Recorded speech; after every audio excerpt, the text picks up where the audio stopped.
I am an art collector. In my other roles, I'm not going to give you a treatise on art, but as a collector, I'm going to share some of my experiences with you, and I hope we can make it meaningful. I founded the Kiran Nadar Museum of Art about 5 years ago. If somebody had told me 5 years earlier somebody with no background of art could start a museum, I would have been quite disbelieving, but it has happened to me and it's been quite an interesting experience. My tryst with art and my discovery with art started Thank you. when I was building my home Thank you. um, in the 1980s.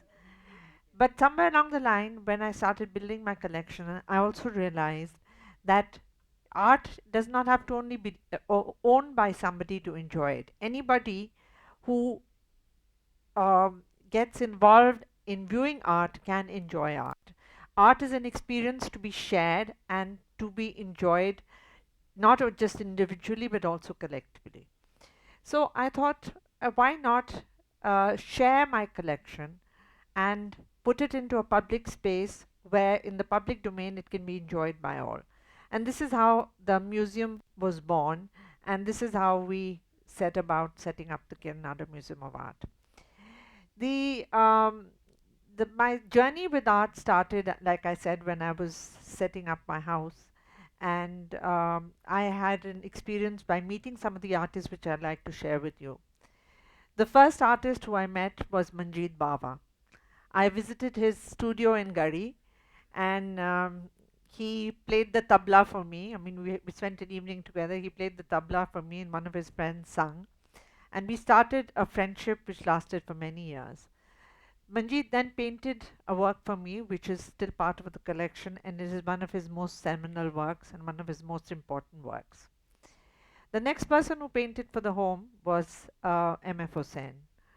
So we called Hussein to come and see the space, and he saw our space and he said, I'll paint two canvases for you, and you can select one of the ones you like, which was fine. So he brought, we saw the two canvases, but fortunately, or unfortunately, we liked both.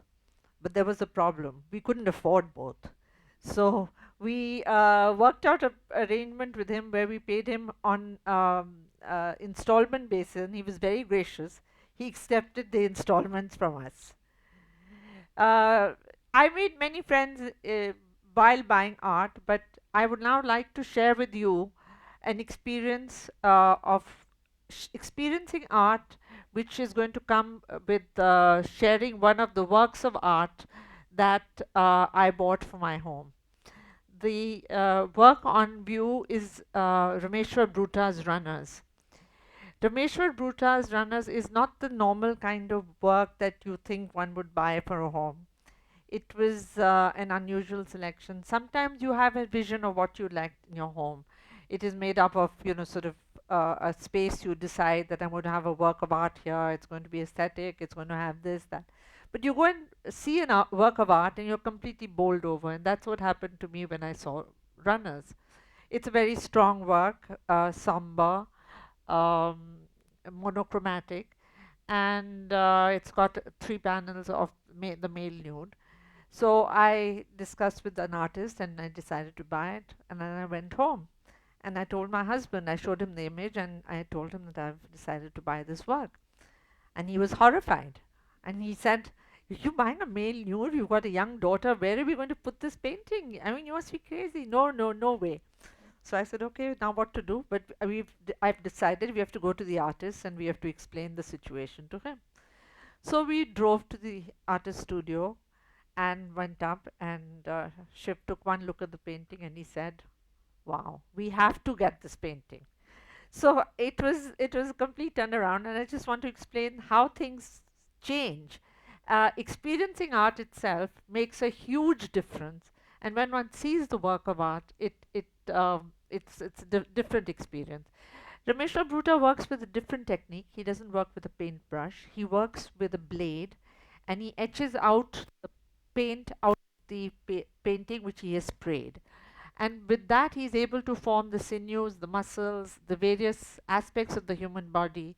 And it is a very painstaking and difficult task, and what he is able to achieve is quite mind blowing. I mean, it's very difficult to imagine that a human being can work this with just a blade in hand. And once, not so long ago, he said to me that he often has dreams of etching his own skin with the blade that he uses. His skill talks about a certain mortality that we all face in our lives. The next work that I'm going to show you is completely different. Unfortunately, the image doesn't do it justice. This is a work by Raqib Shaw, and it is titled Absence of God.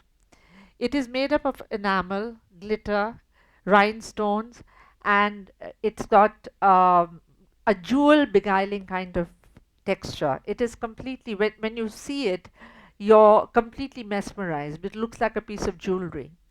And yet, when you look within the work, you see that it is completely grotesque. It has strange creatures.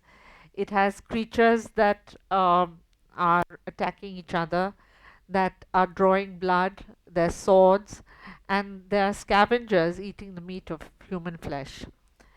It's a work which works on two levels. It's paradoxical that you see such beauty on one level when you see it, and yet when you study the canvas, you're completely, it's revulsive in a sense. So art can be a great experience where one level is different to another level, but the experience in a whole is very mesmerizing. The third artist I'm going to touch upon is an artist probably well known to everybody. Uh, Mr. Raza is one of the foremost artists of India. He formed the Progressive Artist Group in 1947 along with Hussain Saab, Souza, Ara, amongst others. He's today 92 years old, but he still wields a paintbrush and he still works every day. I hope all of us can have this asset when we grow older. This particular work is called La Terre, or the Earth, and he uses, it's an abstract work, and I think his abstraction has a certain Indian essence to it. He uses paint in a fluid and gestural sense, and the mesmerizing use of colors. He evokes the basic uh, weathers that India faces, our sunlight, our the various tranquility and the movement that the Indian ethos has. Uh, the colors that he has used and the palette he's used in his abstraction is like a moving palette, and the eye moves along with this palette that he has used, and it is transforms our own experience with this particular work. The next work that I am going to touch upon is a work that is very well known work of Raza Saab's Saurashtra. This work, when I saw it, it was a work that I felt that the museum had to own because it is one of his strongest works and it is monumental in scale. This is a transition between his abstraction and the later geometric works that he was going to go into. The work talks about his changing from the uh, sort of abstract work into symbolism, and it is a marvelous exponent of the bridging between two ethoses that he did. From here, he moved to pure geometricism, which is shown in his third work, which is Bhumi, where he takes the geometric to explain his motif better. Bhumi is, of course, earth, and it shows the tones of the earth, and it is evoked also with the bindu in the center, which was his landmark figure that he used in a lot of his paintings. I'm going to go from paintings to sculpture. Art collection for me was not only one medium. It was not just painting. It was to build a collection which was worthy of being one of the foremost collections in India and the world. And I went into sculpture and other mediums as well. The particular sculpture you see is a Sudarshan Shetty. It is called Taj Mahal. It is made up of 250 little metal images of metal images of the Taj, which are mounted one upon the other. Inside, you can enter a little space, a little room, which has a video installation, which shows the Taj being destroyed and recreated. I think the artist has tried to tell us how ephemeral and delicate the Taj is, and that the ethos around us, the environmental pollution, the well, terrorist threats and such like, the global warming, all these things can be very dangerous for the Taj. And if we don't preserve and protect the Taj Mahal, at some stage we may be left only with replicas. The last work that I'm going to touch upon is a very, very important work of the artist Subodh Gupta. It is called The Line of Control, and it is installed in the mall, the Saket Mall, Southcourt Mall, where the Kiran Museum of Art is also there. It is a sculpture which is 36 feet tall, weighs more than 20 tons. It took us a week to install it. 3 cranes were used for the installation process, which is there on the images. It took us a week. We had the technicians who came in from the UK to install this work, and the title is explanatory. It talks about the line of control, which is trouble between India and Pakistan, and it also shows the mushroom cloud, which is like a nuclear explosion, but it made out of the trademark bartans that Subodh uses so emphatically in all his works.